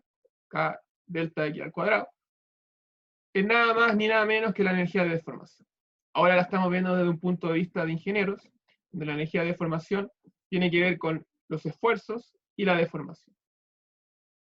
En el caso de un sólido 3D, si se fijan complejo, esta energía de deformación consiste en integrar respecto a todos los esfuerzos y las deformaciones, como pueden ver aquí. Y si yo aplico teoría de vigas Delta, que es lo que estamos viendo hasta ahora, puedo simplificarme algunos términos. Y eso es la gracia. Entonces me quedan 3 términos para el caso de vigas Delta. recordando energía potencial elástica, que tiene que ver justamente con la energía de deformación, porque es la misma cosa. En el rango elástico, en donde solo una componente del tensor de esfuerzo no es nula, puedo hacer esto a partir de la ley de Hooke. El rango elástico, ley de Hooke aplica, yo puedo hacer esta simplificación y obtener finalmente esta expresión. ¿Ya? Entonces, para el caso de las vigas, que vimos la deflexión de las vigas, puedo calcular la energía de deformación utilizando esta integral. Si yo la integro, obtengo esta expresión donde está U, dado por esta expresión que está acá, que es en el rango elástico, por supuesto, rango elástico, el U equivale a esto. Entonces reemplazo este U por esta expresión y lo integro en el área específica de esta viga, respecto a X, porque aquí esta expresión de volumen pasa a ser esto de acá. Si yo integro el volumen, es lo mismo que integrar el área a lo largo para una viga, y en el dominio de esta viga, donde existe esta viga. Entonces, si yo hago esta expresión y reemplazo este sigma por sigma es igual a la fuerza dividida en el área, típico sigma que nosotros veíamos, puedo obtener una expresión más simple que al integrarla obtengo finalmente la energía de deformación para la viga. Sin embargo, eso es solamente para carga axial. Ya, aquí está puesto en el caso con la N en vez de con F. Para el caso de la torsión, tengo que considerar el término de torsión y voy a llegar a otra expresión. ¿Ya? Para el corte directo lo mismo. Entonces, cada carga o cada estado de carga que yo aplique sobre un cuerpo me va a generar distintas energías de deformación. Si yo aplico carga axial, la energía de deformación de una carga axial es esto. Torsión es esto. Corte directo es esto. Flexión es esto. Corte transversal es esto. Entonces, cada estado de carga me genera distinta energía de deformación en el cuerpo. Donde está C está dado por tabla, un poquito de parte del método. Ya. Ahora, si yo quiero obtener cargas combinadas para una viga que está sometida a torsión, a flexión, a corte directo, a corte transversal, puedo simplemente sumar todos los componentes. El componente de carga axial, los componentes de flexión, los componentes de corte transversal y los componentes de torsión. Yo con esta expresión que ustedes ven aquí, puedo simplemente calcular toda la energía de deformación de un cuerpo sometido a cargas combinadas, simplemente sumando la contribución de cada parte por separado. Para el caso donde la contribución de corte es despreciable, o sea, si la rigidez de la viga axial es mucho más grande, en el caso de una teoría de una viga muy esbelta, los componentes del corte transversal se simplifican, y esto tampoco me va a importar porque la viga es tan rígida axialmente que estos dos componentes son despreciables frente a la contribución de la flexión y la torsión. Para el caso de vigas curvas, que fue lo que revisamos al principio de esta clase, simplemente tengo que transformar mi sistema de coordenadas, y en vez de hacerlo respecto al sistema cartesiano, x, y, z, tengo que hacerlo respecto a mi sistema polar, θ, r, z.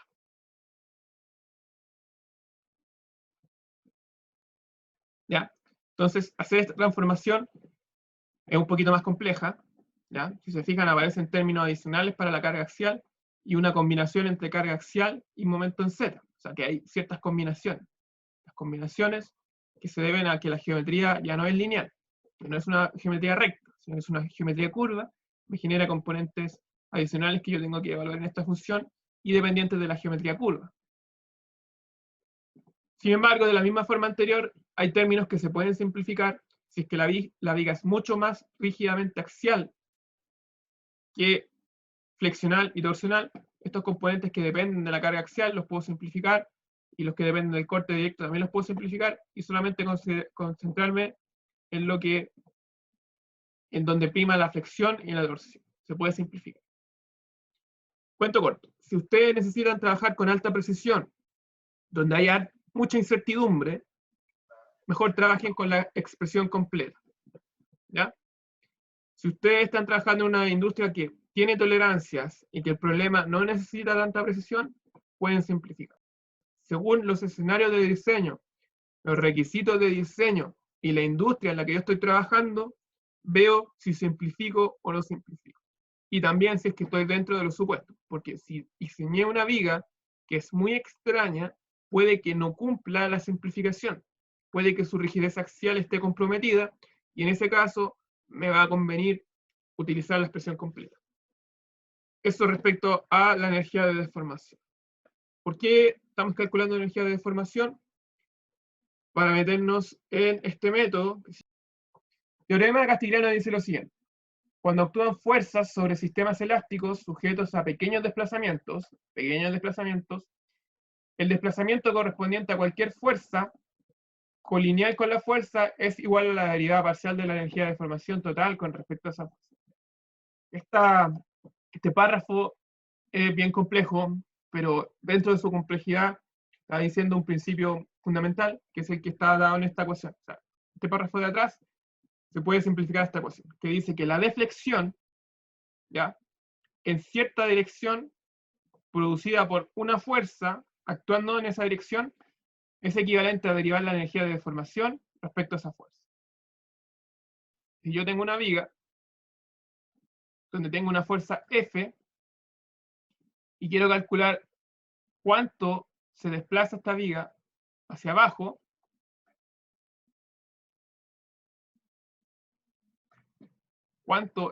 se desplaza hacia abajo en la dirección de la fuerza, que por ejemplo si esta fuerza, si esta es la coordenada I, entonces esta fuerza en I me va a generar una deflexión en I. Si yo quiero calcular esta deflexión en I, simplemente tengo que hacer la derivada parcial de la energía de deformación, que fue lo que vimos hace un rato atrás, respecto a esta fuerza. Entonces, si yo derivo parcialmente esta ecuación, puedo obtener este valor. Para el caso de momento de rotaciones, este teorema se puede expandir no solamente a fuerzas lineales, sino que también a momentos y rotaciones. Y en el caso de momentos, es similar, el giro está relacionado con el momento. En este caso era la fuerza relacionada con el desplazamiento lineal, momento relacionado con giro torsional o giro flexional. Aquí es simplemente, hay una derivación por medio. Entre las ventajas de este método es que permite obtener el desplazamiento en cualquier punto de viga, además permite solucionar sistemas hiperestáticos. Un ejemplo de cómo aplicar este método, el mismo ejemplo de la viga sometida a una carga axial. Si yo calculo la energía de deformación es esta, lo que hicimos anteriormente. Si yo quiero calcular cuánto se expande axialmente esta viga, o sea, cuánto se extiende, ¿ya?, puedo simplemente derivar respecto a la fuerza F, la energía de deformación. Entonces, calculo, reemplazo, la energía de deformación está ahí, la reemplazo acá, y derivo respecto a la fuerza F, ¿cierto? Y si derivo parcialmente esto, me va a quedar 2FL dividido en 12A igual a FL en EA. Y esta es la deflexión. Esta es la deflexión que experimenta esta viga axialmente. Yo reemplazo la fuerza, el largo, el material y el área, y puedo obtener la deflexión. Para el caso ya no solamente en carga axial, sino que en un estado de cargas combinadas, en forma general puedo hacer esta ecuación para obtener la deflexión que me genera la fuerza total en cualquier dirección. ¿A qué me refiero? Que si yo tengo una viga donde la fuerza F va en esta dirección, esta fuerza F me va a generar tanto momento como carga axial como corte, ¿cierto? Porque esta se puede descomponer como una fuerza hacia abajo, como una fuerza hacia allá. Esta fuerza hacia abajo me genera un momento, esta fuerza hacia allá me genera una carga axial. Entonces, esta fuerza de aquí me genera una deflexión más compleja. Ahora, si yo utilizo el teorema del Castigliano, ¿ya?, importante que tengan en cuenta esto, la deflexión que yo voy a encontrar, ¿ya?, la deflexión que yo voy a encontrar va a ser la deflexión en esta dirección. Si yo a esta fuerza le hago teorema de Castigliano, voy a encontrar esta deflexión, en esta dirección. Y esta deflexión me combina lo que hace la carga hacia abajo y lo que hace la carga hacia allá. Entonces, fíjense bien que cuando dice el teorema de Castigliano que sea colineal a la fuerza, significa que el desplazamiento que yo encuentro va en la dirección de la fuerza. O sea, voy a encontrar esta componente de la deflexión. Si yo quiero encontrar lo que se va hacia abajo y lo que se va hacia allá, tengo que prácticamente descomponer esta flexión en los dos sistemas, en el sistema de coordenadas con el que yo quiero determinar la deflexión. Y como bien, esta fuerza genera tanto momentos como cortes como carga axial, significa que yo tengo que considerar la carga axial, el momento que me genera y el corte que me genera. Esta carga no me genera torque, no me genera torsión, ni me genera momento en la otra dirección. Perdón, aquí yo cometí un error porque este es el que queda y este es el que se va. Pero bueno.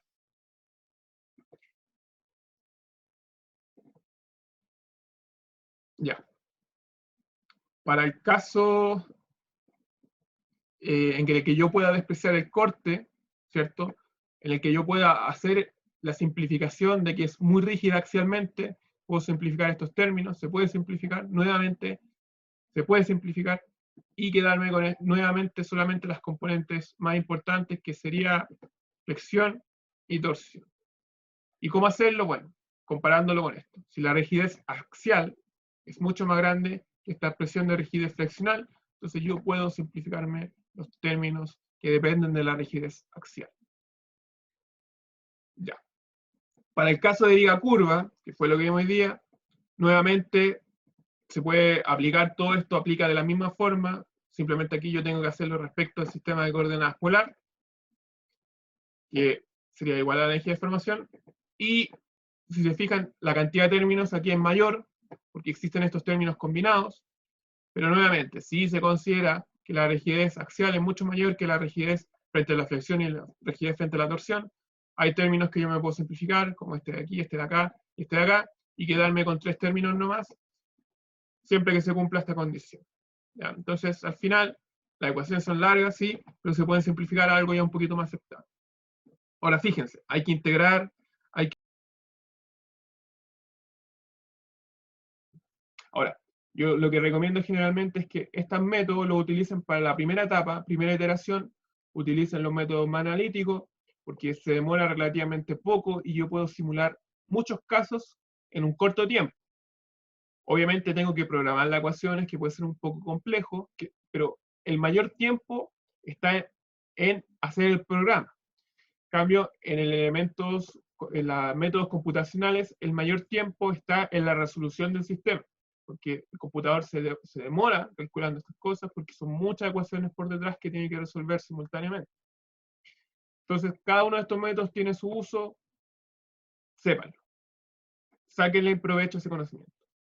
Los métodos basados en el principio de trabajos virtuales se basan en resolver esta ecuación, donde K es la matriz de rigidez, U es el vector de desplazamientos y F es el vector de fuerzas. Ya, aquí se vuelve bastante complejo porque es un problema 3D y dependiendo de la cantidad de partes que yo tenga, tengo que construir una de estas ecuaciones para cada elemento. Entonces, imagínense, si yo acá tengo 1000 elementos, voy a tener 1000 ecuaciones. Y tengo que resolver esas 1000 ecuaciones e ir transmitiendo reacciones de elemento a elemento, entonces es complejo. Por eso estos métodos requieren de una aplicación computacional. Porque si yo lo hago a mano, se puede hacer a mano, ¿ya? Pero me vuelvo loco porque no termino nunca. Son demasiadas ecuaciones por resolver. Ya. Entonces, yo recomiendo lo siguiente para diseño y cálculo, que utilizar método de integración de las ecuaciones de equilibrio cuando el problema lo permita. O sea, si ustedes pueden aplicar este método, que es relativamente simple, háganlo. El problema es que no siempre se pueden aplicar, no siempre las ecuaciones se pueden integrar fácil, a veces yo tengo que implementar métodos numéricos, así que cuando puedan utilizar el método de integración, háganlo. Utilicen teorema castigliano para diseñar cálculos de primer orden. ¿Ya? ¿Qué significa eso? Antes de yo meterme al inventor, ¿cierto? Si yo quiero calcular más o menos cuál es la deflexión que yo estoy esperando, utilizar teorema castigliano para una primera aproximación del diseño. Y utilizar estos dos métodos, primero, cuando yo estoy en la etapa de diseño de detalles, ya en el computador, ya, método de la matriz de rigidez para estructuras y método de elementos finitos para piezas y componentes específicos en mecánica, ¿ya? ¿Qué es lo que pasa? El método de la matriz de rigidez es mucho más rápido que el método de elementos finitos, está basado en el mismo principio por detrás, pero es muy rápido porque está estandarizado para estructuras, entonces se demora mucho más. El método de elementos finitos es más flexible porque permite al calcular muchas más piezas, pero requiero yo mucho tiempo de cálculo, entonces me conviene hacerlo solamente para componentes específicos, muy raros, que yo requiera mucho detalle. Utilicen guías de diseño y fórmulas empíricas si es que existe el tipo de componente a diseñar. Por ejemplo, para el caso de placas, no conviene tanto usar elementos finitos al tiro, sino que me conviene revisar diseño de placas, y para diseño de placas hay ciertos procedimientos analíticos o por norma en el que yo puedo calcular placas rápidamente. Utilizar normas de diseño para verificar el cumplimiento de las condiciones mínimas. Las normas de diseño me dicen si es que mi máquina cumple la regulación, por lo tanto, si se puede aceptar. Entonces, utilice la norma de diseño cuando existan las normas de diseño, y también se pueden utilizar como una guía de diseño. Les voy a mostrar normas de diseño un poquito más. Estudien las metodologías de diseño existentes para cada tipo de máquina o elementos específicos que ustedes quieran diseñar. Por ejemplo, si ustedes van a diseñar pistones hidráulicos o pistones neumáticos, ¿ya? Bueno, y considerar nuevas metodologías de diseño, como por ejemplo, ahora está de moda todo lo que tiene que ver con inteligencia artificial, como algoritmos genéticos, redes neuronales, todo ese tipo de cosas. Todos esos métodos nuevos se pueden aplicar a diseño perfectamente. De hecho, uno de los proyectos que yo propuse este semestre era justamente implementar inteligencia artificial en diseño. Ahora, ningún grupo eligió ese proyecto, así que este semestre no lo vamos a trabajar, pero sepan que esas metodologías nuevas de inteligencia artificial sí se pueden utilizar para diseñar en mecánica. Ahora, todavía no han aterrizado, ¿ya? Todavía hay algo. Nuevamente, los métodos analíticos son adecuados para construir modelos paramétricos, ¿ya? De primer orden, y explorar el espacio de diseño. Explorar el espacio de diseño es algo que tenemos que retomar. ¿Por qué? Porque yo en los métodos analíticos puedo meter solamente letras y evaluar esas letras para distintos valores numéricos, y con eso puedo estudiar 1000 casos rápidamente para llegar a una solución. ¿Qué es lo que pasa? Vamos a volver aquí a mi dibujito, que esto es algo que nos tiene que quedar claro. ¿Qué es lo que pasa? Que en el mundo real existen miles de soluciones de diseño. Por ejemplo, si yo quiero diseñar una estructura, una mesita mejor, ya, yo puedo, cada variable, tengo variables de diseño, por ejemplo, el largo, ¿cierto? O la distancia entre patas, tengo esta variable como la altura, ¿ya? Que son variables de diseño. Yo elijo qué largo y qué altura le doy a la mesa. Obviamente estas están limitadas. Por ejemplo, la altura de la mesa está limitada por la silla, por lo que se puede sentar una persona, por lo útil. El largo también, de cuánta gente quiero que quepa en la mesa, de cuánto dinero tengo yo para construir la mesa, de cuánto me resiste una tabla. Incluso puedo hacer de parámetro de diseño la cantidad de patas, ¿ya? Número de patas de la mesa.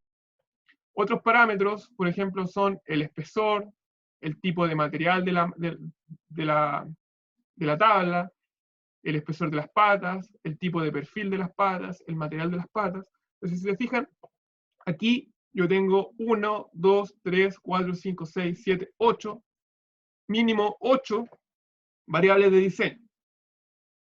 Ya, variables de diseño. Variables de diseño. Y estas variables de diseño, por ejemplo, el número de patas es una variable entera. Va desde una hasta todas las que yo quiera, pero de una en una. Es una variable entera.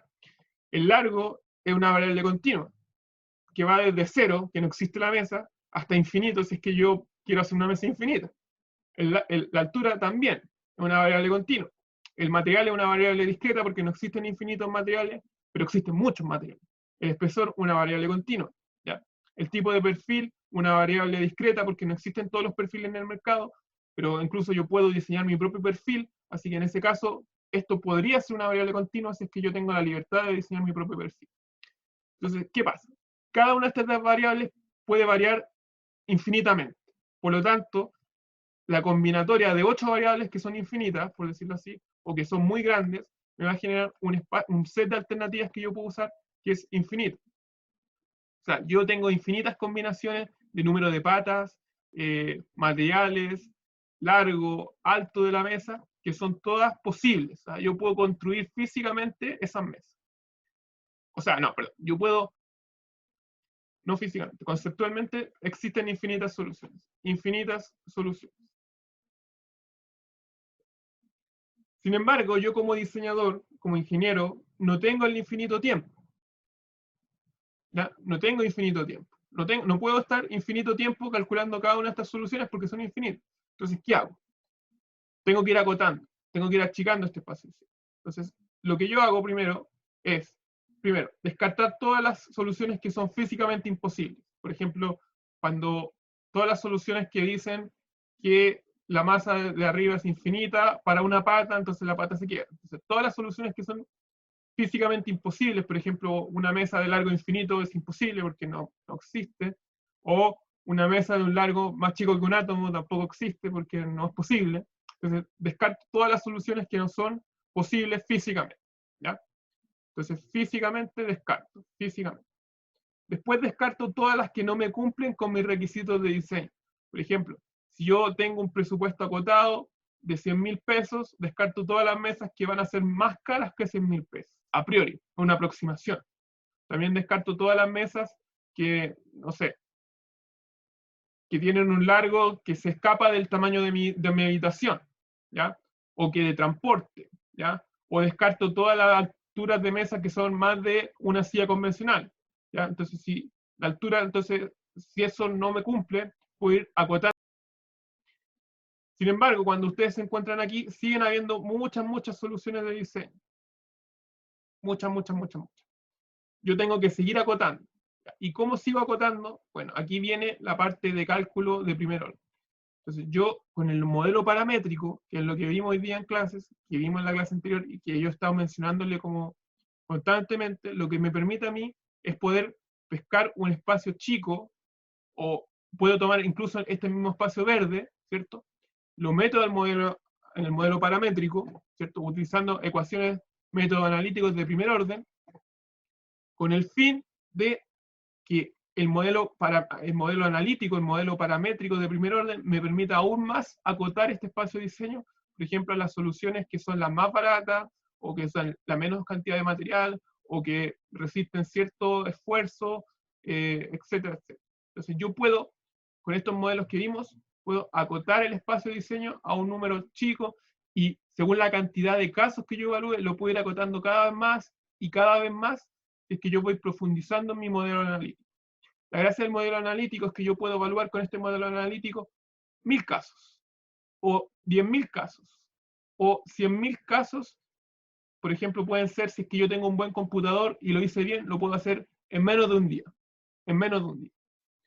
Cosa que al final de todo este proceso, yo me quedé con, por ejemplo, 3 soluciones, 4 soluciones o 5 soluciones. O sea, yo primero acoto por la física, después acoto por los requisitos, y después, utilizando mi modelo analítico paramétrico, voy acotando el espacio de diseño más y más, hasta lo que yo pueda abordar, y estos modelos que están aquí son los que finalmente puedo llevar al diseño de detalles para comparar.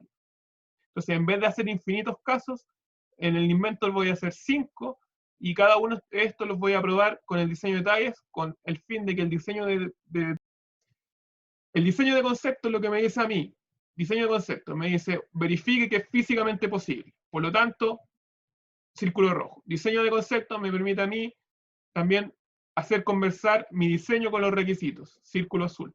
Ya, no es un círculo en verdad, es un volumen, porque este es un espacio de diseño. Es un universo. Y este universo de diseño, que es infinito, yo lo voy acotando a espacios de diseño cada vez más acotados, que me cumplan, primero, la física, los requisitos de diseño, y mi optimización, que yo pueda ir acotando cada vez más según la profundidad que le dé a mi análisis de primer orden. Entonces, mi análisis de primer orden es una forma de iterar rápidamente e ir acotando las soluciones de diseño. Y el diseño de detalles, generalmente yo lo voy a hacer para pocas alternativas, e idealmente me voy a quedar con una que va a ser la final. Una va a ser la final. Ahora, supongan que ustedes eligen esta alternativa, después tienen que fabricarla, la tienen al mercado y todo. ¿Qué es lo que sucede? Una vez que yo ya fabriqué y estoy vendiendo, los usuarios me van a dar más feedback, porque este método analítico, tanto la ingeniería de detalles como la ingeniería el análisis de primer orden no son perfectos. Por lo tanto, una vez que yo ya probé mi producto real en la industria, en el mercado, puedo devolverme aquí, mejorar estos modelos y buscar nuevas soluciones de diseño que sean mejores que la anterior. Entonces, si se fijan, todo esto tiene un objetivo, que es un diseño de máquinas de producto que sea inteligente, de acuerdo a la necesidad del siglo XXI, y que entiendan que incluso algo tan abstracto como diseñar se puede estandarizar, se pueden hacer procesos, metodologías.